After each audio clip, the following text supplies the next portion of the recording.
Hey everybody, Sean Rhodes here, Chief Sales Sergeant at Bulletproof Selling. Now, here at Bulletproof Selling, if it's your first time joining us, the one thing that you need to know is that hope is not a sales strategy. And that's why we are here each week, sometimes multiple times a week, interviewing the top minds in sales to learn how to improve the performance of salespeople and the performance of those salespeople's pipelines. Now, here at Bulletproof Selling, we get to interview those top minds, the speakers, consultants, authors, trainers, and those that have been out there and still are on the front lines managing salespeople and then getting salespeople ready who are in the next generation, the folks that are going to pick up the reins and keep the profession of sales moving forward. Now, my commitment is that out of every single one of these episodes, I'm going to build a sales system with my guest that you can use no matter the size of your team or the size of your goals.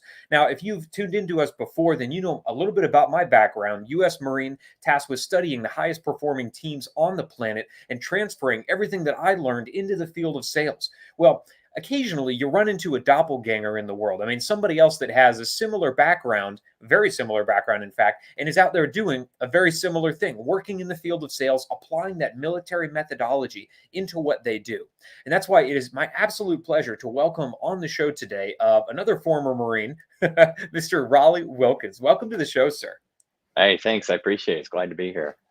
Now, Raleigh, you have a interesting background, very similar to mine, and then Yeah. what you're doing in the field of sales today. Definitely, let's start out by sharing that. Tell us kind of where you came from, briefly what you did in the Marine Corps, and how you're applying that into the world today, where you're actually preparing that next generation of salespeople to step into our profession. Yeah, I'll give you the high level version Yeah. of the life story here. So I was born at a young age in Franklin, Virginia, and it was, but so small town kid, Franklin, Virginia. Um, Good service ethic in the family I grew up in. Everybody just about served in the military that could. My dad was a World War II vet. My uncle was a Marine. And so my other uncle was an entrepreneur. And so I grew up surrounded by this, talks at the dinner table as a young kid about business. And then older, I got to hear, my uncles. It was a difficult childhood. And I bring that up only because, it built some resilience and a care and a compassion for people. I ended up, by the time I was 15, living with different families in a foster care system. And then, finally ended up getting into graduating, going to college, and then kind of hit an emotional bottom, honestly. Mm. And at that point, my grandmother, rest her soul, Mama Dodd, said, "It's either the Marine Corps or the monastery, and I'm sure them priests don't want you." So it was at 20, I joined the Marine Corps right before my 21st birthday, and it literally saved my life. Mm. I have no doubt that if it hadn't been for the Marine Corps, I would not be on the show now for sure, but I don't know what would have happened. And so that was a really cool experience. I don't know how many people go through Paris Island, and it was literally like it compressed all the therapy I had ever been in into 14 weeks. And when I was transformed, when I graduated, something in me had shifted.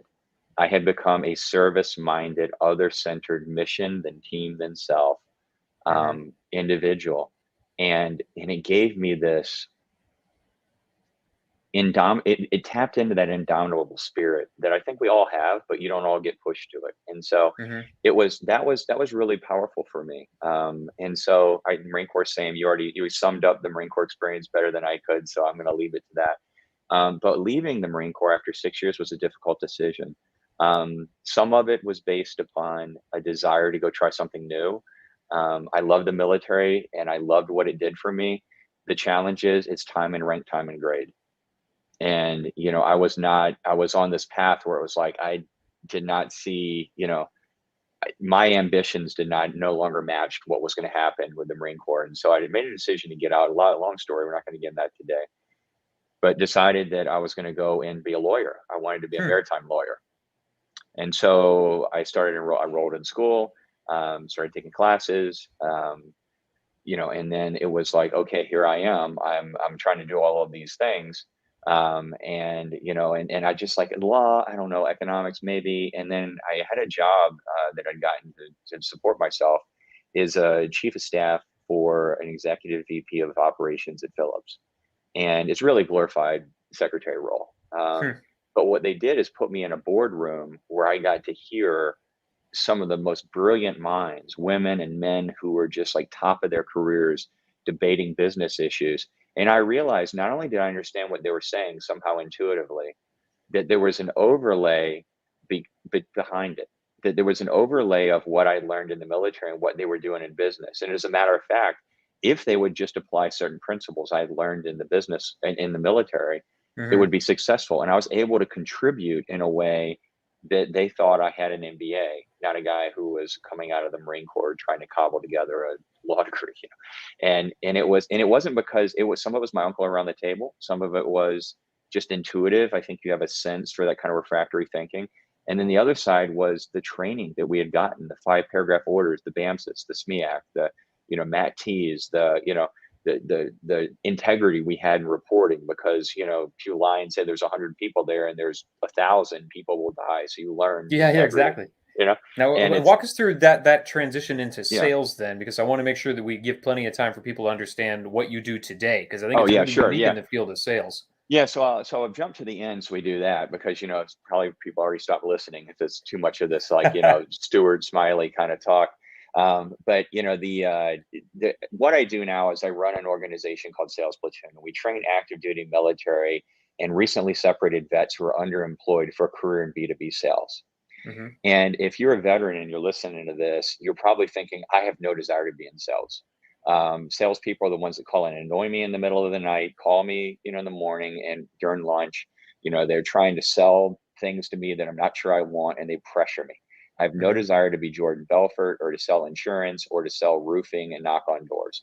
And I can say I empathize 100% because when I came off active duty, I actually sold vacuum cleaners door to door. I sold Kirby vacuums, and I was pretty good at it. And I learned a lot about selling, but I also learned that I didn't want to be 55 years old knocking on your door and trying to clean a room or carpet so I could leave with a check at the end of the day. I don't Yeah. care how good the product is. And so I thought, and then I started to move into marketing because I realized marketing was kind of the Intel world. It's the CIA, the O2 of the world that takes a product and is now trying to understand what competitors are doing and then jump ahead of the market. And so that's what I ended up shifting my degree to. So I got the degree in marketing, moved into Phillips, started doing some writing. But it still wasn't, I couldn't make an impact. Mm. And I started thinking, I wonder, and I started seeing these sales guys and they had nice cars, they had nice suits, and I was like, what do these guys do? And they're like, they're salespeople. And I was like, well, what do they do? Like, how do you sell what we do? I thought we just marketed to them. And they started explaining it to me. So I went and got a job at T-Mobile. Mm. And at T-Mobile, it was a B2B sales role. I only made like 28,000 a year base, but they promised me I could make like 80,000 a year if I hit quota. Hmm. And so I started to go to work there. And after 3 months, I'd earned myself to the 495th out of 500 reps role. So 495 reps were better than me. 5 were worse, probably only because they were hired after me. I Yeah. was I was literally on the worst performing team in the worst performing region in T-Mobile's history, and I was the lowest guy on the totem pole, only by one guy below me. Hmm. And I was ready to quit. And I went home. My roommate said to me, dude, you got to pay rent. You can't quit. And then he also said, look, it sounds like you're doing a lot of not working at work. And it sounds like you're sucking at a job that you feel like is beneath you, but you don't actually know how to do the job. Why don't you go figure out how to do the job and try it? Because I thought Marines don't quit. I was like, oh, Nice. now you brought Chesty He hit Puller all the into it, buttons, didn't he? Yeah, boy, it's like, all right. So I went and checked out a book, Cold Calling Basics by Stephen Schiffman. I'll never Yeah. forget it. And I read it, and it was like somebody had put me in the Marine Corps and then I discovered the field guide for Marines. It Mm. was telling me what was going to happen in every one of the situations I was in that I was failing at. And I'd failed enough to know that this was the truth. Mm. And I said, let me try this because it was no one in the office was doing this kind of stuff, overcoming objections and writing them up, putting them on the wall. And so I said, I got nothing to lose here. I'm going to get fired at some point, or I'm going to have to quit. And long story short is within a month, I was able to go from a first call where it was a hard objection to getting them on the phone, to going to their organization, to solving the problem they had. And the problem the business had was communication with their sales team when they were in the field. Mm. And I solved that by delivering Blackberries to them. The company was better off. They actually returned money to the budget, and I had a commission check for like $8,000. Nice. It was a huge deal. And I thought, my God, there is something to this. And I realized in that moment I would never go hungry again. Hmm. I wouldn't be in the spot I was in when I was 16 in foster care, pedaling my bike, and the Rally's bag blew up because it had too much grease in it. And that was my dinner. And that was the only thing I had for the next 2 days to eat. Wow. That wasn't going to happen again. And I thought, there's got to be a cadre of people within the cadre of people in sales that actually do this for a living. And I started to seek them out. Hmm. And in seeking them out, I started to realize there's a science behind selling. And pretty soon, within that next year, I went from that position to number 5 out of 500 reps Wow, at that's a quick T-Mobile. turnaround. I'd gotten 3 meritorious promotions, and I was earning well over into the 6 figures. And I'd take my first trip to France, and I went into management. And I got recruited away to head up a company that was selling synthetic DNA Hmm. inside the US. A guy had broken off from a company called, I forgot what it's called, Kyogen. And then he was starting a new company called Operon, and which eventually was bought by Operon MWG. But it was an interesting thing. I knew nothing about science, laboratory science, bioinformatics, any of that. But they taught all that to me. They said, Hmm. we don't know anything about sales. Now there was a whole lot of learning I did. When you take somebody my young as I was in my sales and leadership, put me in that kind of position, you're going to fail at a lot of things. And that's another whole podcast for another time. But Yeah. the idea was that I continued to work my way up. And what I found was in all of these roles, I had to fail, and I failed at things that were, I demonstrated behaviors I learned in the military that then became crippling handicaps for me when I was in leadership. Mm. The way I led my teams, the things I would say, the familiarity and yet the underfamiliarity, the inability for me to create lateral relationships was Hmm. very difficult. And so I failed at a lot of those roles, and then I figured it out. And what I figured out after about 20 years is I love chaos. I also love straightening, and I love finding people that don't know they want to be in sales and teaching them what I learned the hard way and Let's watching talk them. about that for a Yeah, minute because I know that that's something that a lot of listeners are going to be interested in. yeah. You've been in charge of dozens and dozens of salespeople Oh throughout your yeah, career, hundreds. and Yeah, then and nowadays you're into the realm of getting people that have no idea what sales is about, but getting them yeah, trained up, making them yeah. really high performers so they can jump into a team. They're familiar with CRMs, they're familiar with scripts, they're familiar with cadences. They Yeah. know how to overcome objections or how to learn to overcome objections. Well, out of all of those people, both the people you've managed and now the people that you train, where do you Mhm. see salespeople relying on hope a little more than they should? Well, it's funny you mentioned this because I just brought it up, probably because you sparked my thought in it, because of your, like you said, it's like talking to myself sometimes, when we have our conversations. But we were just talking in the alumni group about that. And I said, there's really 3 ways you can be successful in sales. Sales is a funny position. Sales is, yes, it's a meritocracy, but you can also be a highly paid individual who's terrible at your job and everybody thinks you're good because you won the war of attrition and you have a great account. You can Yeah. also be very good at your job and be underpaid for it because it's just the territory product market fit. But over any considerable period of time across multiple different companies, the real trained scientific salesperson will always outperform the person that has one of these 3. And here's the 3. You can be a product expert. If you know everything there is to know about a product, you can teach your way into success in sales if you stay inside that industry. You can Hmm. be a person who has naturally got the ability to build relationships with individuals and has the ability to be persuasive. Maybe you learned it through your studies, or maybe you came from a screwed up childhood, and that helped you get some good coping skills. Whatever it is, that can be leveraged for you to be able to sell B2C, business to Hmm. consumer, things that are transactional, because you can influence people. The third way you can become successful in sales is to follow a system of sales that is a science that is designed essentially to be an unpaid consultant to go into organizations and diagnose problems they didn't know they had, and then to give them a solution that's going to help them operate better than they thought they could before they ever engaged with you. And for Hmm. that, after you've implemented, they will then adopt your product. That's what sales is, the science of selling. And I Hmm. can use that science to sell anything. Relying on hope is not understanding that there is a science behind sales, that when you're selling into B2B complex environments, that there is not like selling to an individual in a house on a vacuum. You're not selling the roof on the house, you're selling the house. You're going to improve the house, but the occupants change every single day. You could Right. have, if you're selling sugar, you're selling sugar and you think, oh, I have to be like the world's biggest sugar salesman. You have to, if you're selling it to an individual in a grocery store, yeah. But if you're selling it to a company like Hershey's, you have to talk to finance. You're going to have to talk Oh to yeah, yeah. operations, Multiple people in there. purchasing, and hope is like, well, I have a great relationship with the guy in finance and he really likes me. Well, you know what? That's great. But you're going to change that. You're going to actually have them order a big bag of sugar, 100 pounds versus 50. And a guy in operations doesn't want that because he Yeah, already has to have a guy manually do whatever. And it's like, what he really needs is a 54-pound bag. Well, yeah. if your hope is that you have a relationship with a guy in finance, you're going to get shot down by these other technical buyers, and you're going to have oh yeah, I'm there, I got it, it's fine. And look, there's only, in the other side of hope of this is the other one, and it doesn't matter if you're in B2C or B2B selling. The hope is, the strategy is that sales is a numbers game. Sales is a numbers game the way that the weather is a numbers game. You can predict it, but you Yeah, can't manufacture it. yeah. And just because you have activities and metrics and you measure them doesn't mean you're going to be successful. It just means you're going to be able to report in with a higher degree of accuracy than the person that's relying on hope.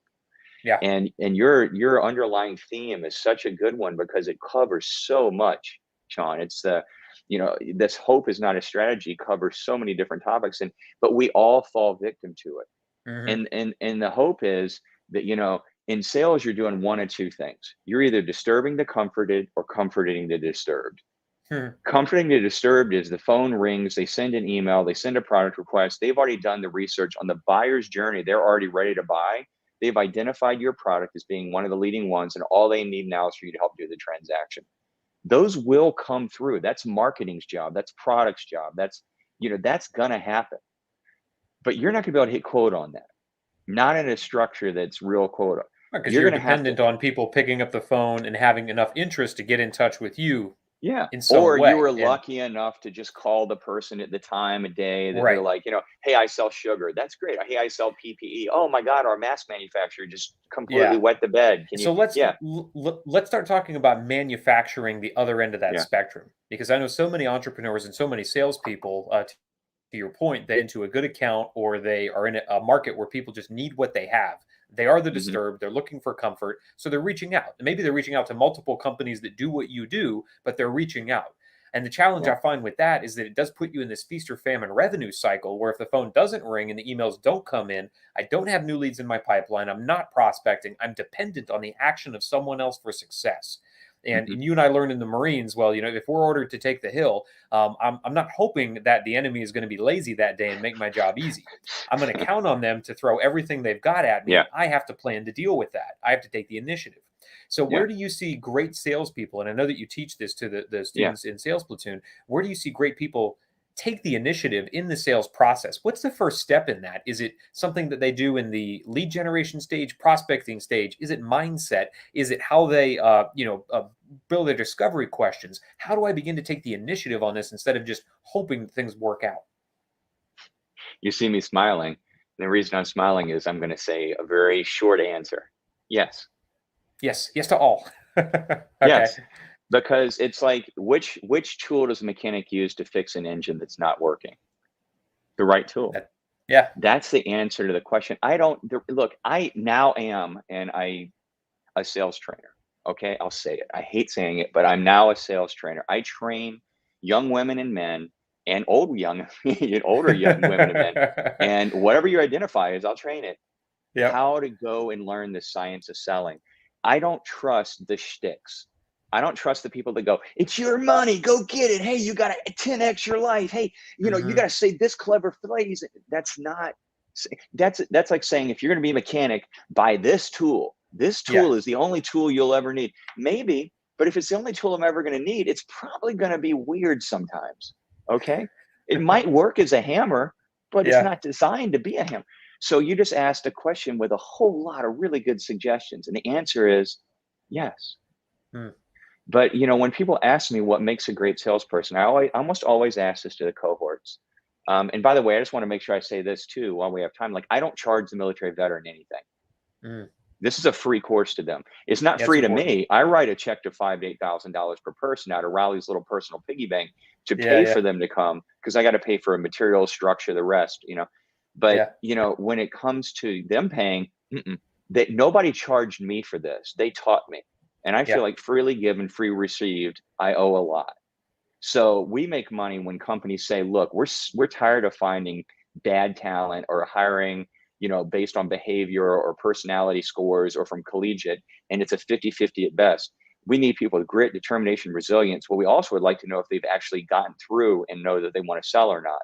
And in Hmm. week 5 of our cohort, we make every one of our cohort members make a decision about whether they want to be in sales or not, because they've picked up the phone, they've gotten calls, they've gotten rejected, they've used CRM, they're certified on HubSpot, they're certified on LinkedIn, they're certified on LinkedIn Sales Navigator, they know how to use Connect and Sell and whatever else, And discover.org and everything you Zoom just Info. said, I know there's sales leaders out there being like, oh my gosh, you actually provide people that are they've been through sales boot camp already.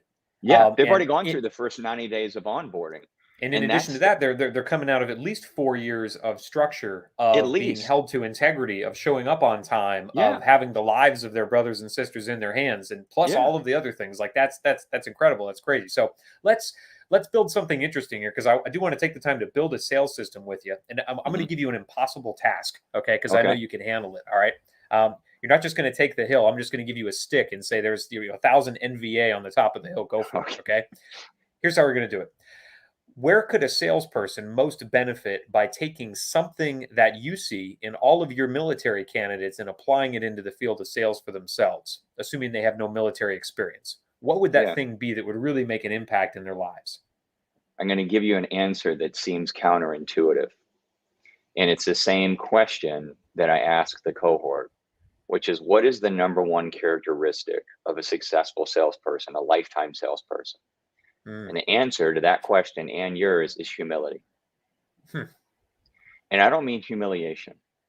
I mean humility as being a clear recognition of my skills and abilities as they currently exist in this moment, followed, and most importantly, by a sincere desire to improve them. And so this is in the military, the constant path that we're all on to up level. And in the Yeah. military, it comes down to life and death. And I'm sure you were taught Yeah. this as well, that Yeah. my sergeant could be taken out at a moment's notice. If I don't know how to do his job, that could mean more lives are lost if I'm next Right. up But even more to take that important, platoon commander if I position. can even build on your example, even more Yeah. importantly, it's the integrity and humility to say, I don't know. Most people in this world that I come across, those are the 3 words they hate the most. Yeah, because I it makes you look don't weak, know. vulnerable, all that. Yeah. Yeah. And so it takes so much humility to say, I don't know. Look, when I was at that moment in T-Mobile, I guarantee you there was moments I wanted to quit. It was everybody else's fault. Nobody understands. No one's giving me a shake. I get all the bad leads, whatever it is. And the reality is that I had to go to that moment of that midnight of the soul where I look in the mirror and say, what's going on with you? Somebody somewhere is going to come into this role behind you and be successful. What are they doing, learning, teaching, performing at that you are not willing to learn, teach, do, or perform? Hmm. And we all learned that. I'll never forget the day. And we got a few minutes here, but I'll tell you this story. And this is my transfer. This is my life hinged on this moment. I'll tell it to you because it was a great story from the Marines. I hope it's okay. Is it okay if I tell the story? Yeah, we still need to build a system though. So go Yeah. ahead All and right. tell So it, man. real quick. Yeah. All right. The real quick story was that we were out for a run. We're about, I don't know, 8 weeks into boot camp. It's when you're starting. We had a guy jumped off the 3-story building. We had a guy try to kill himself with a safety razor. Like it was like people can't handle the pressure around Yeah. 8 weeks. And I was starting to melt down too, because it didn't matter how fast I ran, what I did. I mean, I had burns on my hands. Everything was torn up. I was like, why am I doing this? Yeah. I can go home and get ice cream. And we were on a run, and we were on the base, and I thought I saw my uncle's car drive on, which you never see cars when you're in Paris Island. Yeah. And I'm sure it wasn't. I'm sure it was just a moment. It reminded me, wait, this is a moment in time. Your life is not boot camp. And I thought, you know what? This thought came as clear as me. You're never going to run fast enough. You're never going to climb high enough. You're never going to get a high enough score to impress the drill instructors. Yeah. Are you running as fast as you can right now? And Mm. the answer was no. And it was like as clear as a day. The light switch went on, and it was like, this is my life. I'm in charge. I'm going to push me. No one's going to break me. If anybody's going to break me, I'm going to break me. And I tried to break myself on that run. and I started speeding up, and I was dying. But and there was some Marines in the way, and they wouldn't get out of the way. So I said, "Gangway Marine," and they wouldn't get out of the way. And I said, "Fine." I just knocked him over in a ditch. Right, get the hell out of my way. I'm on a mission. Not my problem. You want to hang out and smoke and joke? I'm on a mission. Yeah, And yeah, another Marine came up to me, and he said, and I'll shorten it here, but he said, "I'm the command sergeant major here, or command major." That's what it yeah. was. And I saw what you did to those Marines. Or to those recruits. We don't do that. You find me afterwards with your drill instructor. We're going to address this. And I was like, I finally get a little initiative. Yeah, And yeah. I'm like, going to get beaten up by some stupid officer who's like, ruled. And, so I find my drill instructor, and I explain myself, "Sir, recruit customer speak to," the whole deal. And he's Yeah. like, "What did you do?" It was like, and I told him, and then right then the major came over, and he chewed out my drill instructor. And I'm like, I'm going to get killed. Like, there's going to be Yeah. there literally going to be a little pile of blood and ashes in the IPT pit. And, and afterwards he comes up to me, and I'm like, and it was our heavy too. And I was like, oh God, he's going to kill me. Staff Sergeant Davis. And "Wait, did you do this? No, you do it." I said, "Yes, sir. Yes, sir. Yes, sir. Yeah. Yes, sir." He goes, "I will take that kind of ash chewing every day. You keep doing what you're doing." Nice. You couldn't have held me on the earth with a 1,000-pound Yeah, chain I'll bet that, because you that actually showed day. initiative. So let's people probably don't want to go through the experience of Paris Island, but I know they would benefit from having the mentality of, how do I up level? Hmm. Like, how do I take this Yeah. mentality that Raleigh's talking about and begin to Yeah. build it? Because it could apply, and it's going to apply differently to every single person that picks this system up. So let's Yeah. make it general enough for people to use at any Yeah. point in their sales process. So we Yeah. talk Sure. about building systems here at Bulletproof Selling. It's trimming Yeah. hope away from the sales strategy. So the Yeah. T in trim is trigger. What is the triggering event for me as a salesperson to know that's an area that I can up level in? Does it come from within? Yeah. Is it something my manager pushes down on me? How do I know that, like, that's an area I could identify to go begin doing the research on? Yeah, no, I love it. And I think going back to that humility again, to say, like, look, no matter how good I am, there's always something I can be better at. And so Hmm. seek criticism. I Mm. always say that I don't like criticism because I have a low emotional threshold for criticism, and I always suffer from it, but I need it to develop. So please give it to me anyway. Yeah, yeah. And Okay, so I I will love take it, it. right there. Seek Yeah. criticism. And so Yeah. the next time that either a prospect criticizes you, a manager criticizes you, or a teammate criticizes you, it's an Yeah. opportunity. It doesn't mean that you've got to invest the next 6 months in your life trying to prove them wrong. But if you hear, like we're always taught, one thing is a coincidence. Two things happening in tandem is a pattern, and you better pay attention Yeah. to that if you want to get back alive. Yeah. So if this Yeah. happens more than once, maybe that's an opportunity. So simple Yeah. trigger: seek criticism, Yeah. be open to it. Yeah. Double Second piece down of on this it. is making double down. Yeah, like, I dare you to criticize me. I want to get No, better. no, but like, So what do you the mean second by piece, that? Tell me more. Yeah. yeah, absolutely, dig in. So the R in trim is making this thing repeatable. So what is the Yeah. process? The could be a 5-step process. Like, how do you begin to Yeah. go seek out mentors, seek out books, seek out resources to learn more about this area that you can do better in? Yeah, well, I think the first thing is to isolate it. So remember, we Mm, in sales, you get taught El Rio: listen, reword, isolate, overcome. Same thing when I'm getting criticized. Listen, reword, isolate it, and then start to say, will this impact my sales career if I'm better at this? Maybe I'm really good at cold calling, but I'm really bad at follow up. Is that mm, important for me to do? Because what I have to do then, that part of making it repeatable, is just because it's criticism and it would be helpful for me to gain 10 pounds of muscle. It will not be yeah. helpful for my sales career. So if I got a choice between going to the gym and making those calls for follow up, I got to start to prioritize, is the Hmm. second step. So I have to prioritize based upon what outcome I want, because we have limited time and limited resources in this Yeah. life. So where am I going to spend the time?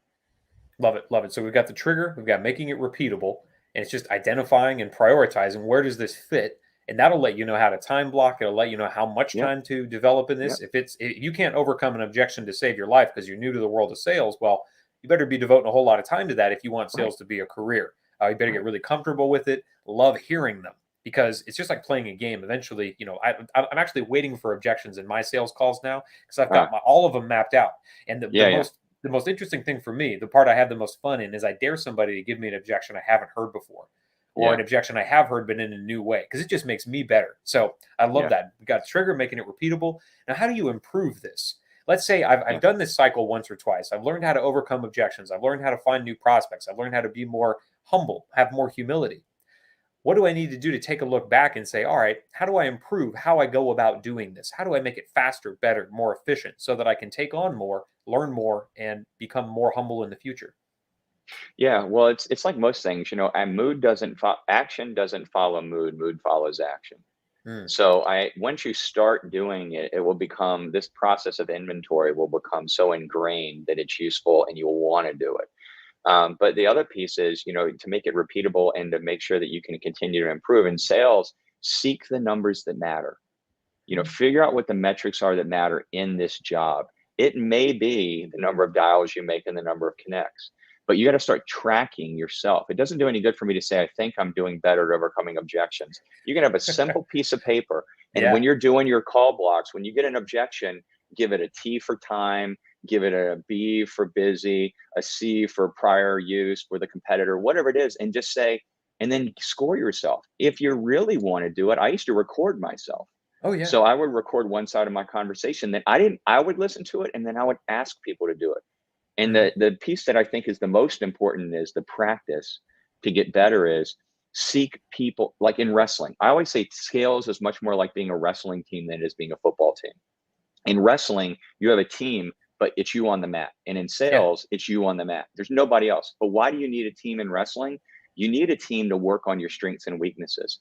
Find the people on the team who are really good at doing Granby rolls and then practice with that person if you're going to be wrestling somebody who does Granby rolls and you're bad at it. Find Hmm. somebody that other degree of humility that's better at what you do than what you do and learn from them Yeah. because they're going to have their own patterns. But again, you got to tie it back to the other because you can go chasing down. Don't go chasing waterfalls. Yeah. You Yeah. don't want to go chasing because you can chase a lot of things that are nice to improve on, but it's not like my handwriting. Who cares? I type now. Yeah. You know. Love it. Love it. So you've got the trigger, making it repeatable, improvable. Now, the final bit in trim is great thing to do with any system is how do I measure success here? I Yeah. might be better at overcoming objections, but how do I know that I'm more humble in this area? Or how do I know that I have more humility and openness? Because this is a really hard thing to measure, right? I can measure Yeah. these Yeah. hard, Yeah. hard sales metrics, but at the end of the year, am I more humble than when I started? How do you Well, figure that out? How do you measure that? it's one of those things. I don't think you measure humility. It's one of my mentors once said, Raleigh, you're the kind of guy that wants to be humble, but you want to be famous for it. Yeah. And it was a shot in the ego there to jog me, but he was an ego terrorist. But it was really helpful, and I don't think it's not about measuring the humility. It's about measuring the quality of my life. Mm, When I if I miss a quota, yeah, there's an emotional piece there, whatever that quota is. Yeah, I failed, blah blah. I got to get out of that deliberate manufacture of misery that keeps me in a place where it's like I won't take forward action. It's like, okay, what can I learn from this? And it's not that we ever look forward to failing or something not working, but if you learn something from it, my God, then use that lesson and then teach it. That's mm. the way you find the measure. The measure of my success is not in the amount of success I have, but the amount of other people I can help to avoid the mistake I made. Yeah, So so it's not find a just way getting to better get at back. one thing, but figuring out how do I now transmit this to the Teach it people that back need to it the most. somebody. Yeah, if you're Yeah. on a sales team, find other people struggling that and just, and again, you're going to be trying to help people who don't want to be helped. So they're going to feel like you're bothering them. But you're going to find people like you and you will start to build that cadre of really seekers Hmm. who want to get better. And that's what I want to be a part of these days. Like we are like people. We are animals by our nature and we like to associate with similarities. I need to associate with people that are up leveling me. Yeah. If I'm the smartest guy in the group, that's a You got a fun problem. place to be, but it's a Yeah. problem. Yeah. I dig it. And I so dig it. among, Well, this entire sales system for salespeople now built out on something we haven't ever really addressed, actually, which is yeah, humility in the world of sales, which I know actually yeah, helps people make more sales than the guy that steps in right. with a lot of ego and arrogance. So, Yeah. thank you so much for helping us build that, Raleigh. Now, I want to give people a way to get in touch with you on two different levels. Okay. One is if you're a military veteran or you're active duty, getting out, and you're thinking of the world of sales. How do we Yeah. get into your world? How do we find out more about Sales Platoon? And the second piece is probably the one you're going to get more traction on is, hey, I run a sales team or I know a hiring manager. And what you talked about, Raleigh, finding people that have that military background and have also been trained on all the things it takes me 4 years to get somebody good on in my team. I Yeah. want to hire some of those folks. So, how do people get either of those things from you? Yeah. Great. If you're an active duty military, the first thing that you do is, you just need to go to our website, www, mysalesplatoon.com. We also in salesplatoon.com, salesplatoon.io. We will put them all. You got them all. But if you go to Sales Platoon and find it and apply, you'll be able to apply. And there's a ton of information on there about what sales kind of is. If you're a hiring manager or somebody that hires salespeople, their main issue is not resumes and headcount, it's qualified headcount. Yeah. And how do I get people that are proven? So if you want to get in touch with us, same thing. There's an employer form you can fill out there. You can just email me directly at Raleigh@mysalesplatoon.com, RALEIGH. And I will be happy to do it. It'll get to our team as a monitored inbox, so multiple people have access. But the idea there is that, look, if you throw a lot of money away on soulless recruiters and sales trainers that come in and you dump a lot of money, take that same money and apply it towards sponsoring some people going through us. The people that go through our cohort, yeah, there's a cost, and I have to offset that or I can't stay. We're not a nonprofit. I have to stay in business so I can continue to do this. But for less, probably about half the price of what you would pay a bad recruiter, you can sponsor somebody going through our platoon. And what we do is we ask you to pay for that up front, and then we give you essentially like a draft pick. And so of the next 150 candidates that come through, I guarantee you're going to, one, if nothing else, you give them opportunity to interview. But number two, you're going to find your next high performer in there. And that's what I would ask is one of our cohort members said, thank you for your service rings a little hollow when you're standing in the unemployment line. That's the truth. So give them a shot. And if there's an employer here listening, I just want to say there's only 5 words you should be looking for. And you will always find military talent. 5 words, 5 phrases for you to Google or for you to look at in their resume. Navy, Marine Corps, Army, Air Force, and Coast Guard, maybe Space Force. All right. Yeah. Other than that, when those words are in their resume, forget about their resume. We suck at writing resumes. We don't know how to translate our experience. And most of the people try to help military people make it a transition, make it worse. Find those and then pull those out of the automatic sorter. And then have somebody from the military that knows military look at those resumes and tell you what those folks did. Guarantee you're going to find your next high performer in there. Yeah. They're going to people find that already know how to learn, and that's the most important thing. And that's probably the toughest thing to teach. So, thank you so much, Raleigh, for kicking in with us today, man. I'm going to make sure I post your links in our show notes so people can get in touch with you on either of those levels. For us here at Bulletproof Selling, of course, every single live stream that we do, it's up on YouTube. So if you're interested in this one and all the past interviews that we have, make sure you're checking out our YouTube channel. The podcast that we create out of them on iTunes, Stitcher, Spotify, anywhere that podcasts can be found. And of course, every single week, putting out a new sales system, sharing what we know over at bulletproof-selling.com. It's been a pleasure serving the sales community alongside you, Raleigh. Let's get out there, man. Let's make selling bulletproof. I love it.